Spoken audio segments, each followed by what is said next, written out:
लोगों का आज जो हमारी प्रेस वार्ता हो रही है, इसमें आप सब लोग आए, आपका मैं स्वागत करता हूं। मैं आज इलाका लड़भड़ोल में घूम रहा हूं और हर गांव का मैं दौरा कर रहा हूं। मैंने यहां पे देखा जितनी भी हमारी स्वास्थ्य सुविधाएं हैं, ये सारी की सारी आज की डेट में चरमरा गई है। बहुत ज़्यादा, कहीं डॉक्टर्स नहीं है, कहीं स्टाफ नहीं है, कहीं फीमेल हेल्थ वर्कर नहीं है, और जितने भी हमारे मैक्सिमम जो यहाँ पे उप स्वास्थ्य केंद्र जो सरकार ने खोल रखे हैं, ज़्यादातर जो है उसमें ताले लगे हुए हैं। और मैंने देखा कि हमारी जितने भी इस विधानसभा क्षेत्र जूनानगर है, इसमें जो सारी स्वास्थ्य सुविधाएं हैं हर क्षेत्र में बहुत बुरा हाल है। बात करें, पहले मैं जोगिंद्रनगर हॉस्पिटल की बात करूं तो जोगिंद्रनगर हॉस्पिटल इतना पुराना हॉस्पिटल है जहां पे आज दिन तक हमें जो है अच्छी स्वास्थ्य सुविधा मिल ही नहीं है, और सिर्फ रेफरल हॉस्पिटल बन चुके हैं आज की डेट में। वहां से लोगों को सीधा ही टांडा के लिए ही रेफ़र किया जाता था।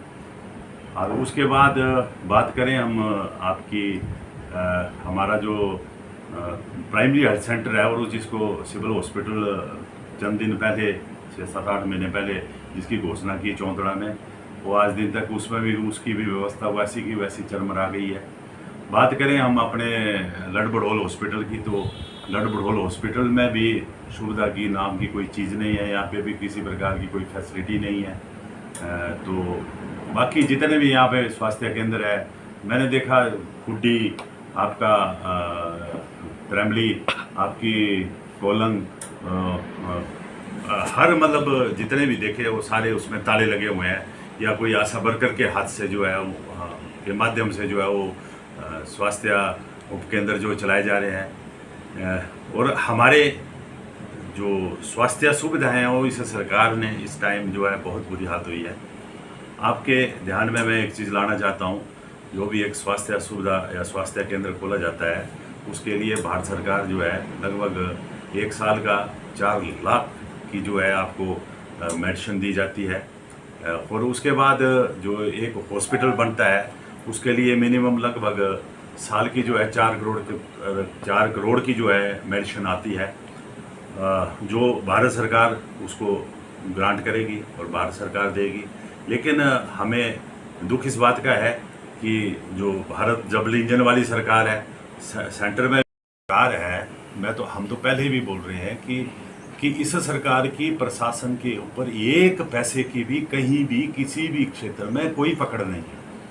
इनके सरकार के बयान शाम को कुछ और हो जाते हैं, सुबह कुछ और हो जाते हैं। जब आपके पास आपके प्रशासन की ही आपके हाथ में पकड़ रही है, आपका कहना नहीं मान रहे हैं, तो वो काहे के विधायक हुए? मैं तो सीधी बात जानता हूँ।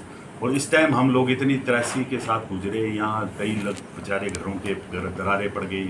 मैंने खुद अपने आप घरों में जाके देखा, लोगों के कई कंस्ट्रक्शन के काम किए, वहाँ पे भी उन्होंने जहाँ 10-15 फुट का ट्रैक निकाल था, वहाँ 40-40 फुट के ट्रैक निकाल दिए, ऐसे बगैर मतलब से खुदाई करके। और उन 10-12 घर हैं वहाँ पे गार्ली रोड स्पैडू में, वहाँ पे भी वो प्रॉब्लम क्रिएट कर रहे हैं। वहाँ पे उनके घरों के लिए खतरा हुआ है।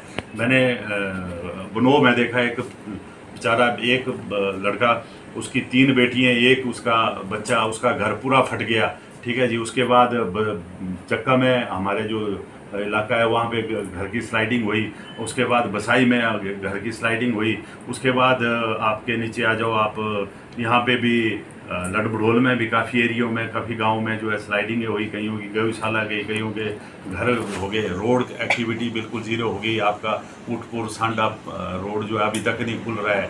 आपका बराड़ू साइड चलते जाओ, बराड़ू से आगे जो है बड़ा रोड जो है आज दिन तक उसका कलवर्ट नहीं, मतलब 30-32 मीटर का जो रोड था उसको भी ठीक नहीं कर पाए आज दिन तक।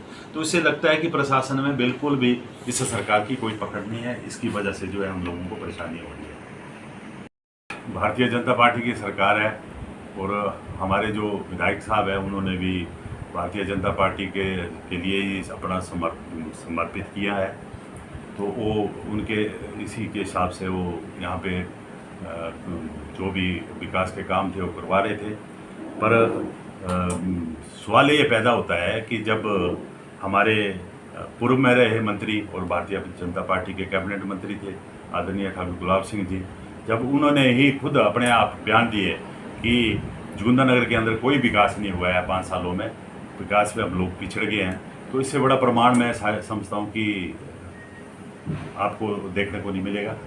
तो ये तो वो अपने आप खुद ही सरकार के ही मंत्री जो पूर्व में रहे मंत्री वो खुद ही बयान दे रहे हैं कि यहाँ कोई विकास नहीं हुआ है, तो नेचुरली इसमें कोई शक नहीं है कि इसमें कोई विकास नहीं हुआ है। पिया तो रखे साय अभिमान, पिया तो बीती यादों से नाता सहेजना सीखा, हाथ थाम कर जिनके चलना सीखा, गिरने लगती जब तो उनसे संभलना सीखा। पिया तो रखे साय अभिमान, उनकी डांट से खुद को तराशना सीखा। पिया तो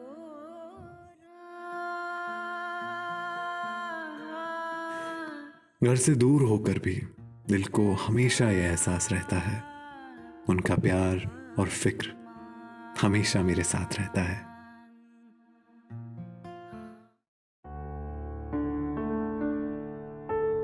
भूषण ज्वेलर्स, अनमोल रिश्तों के लिए।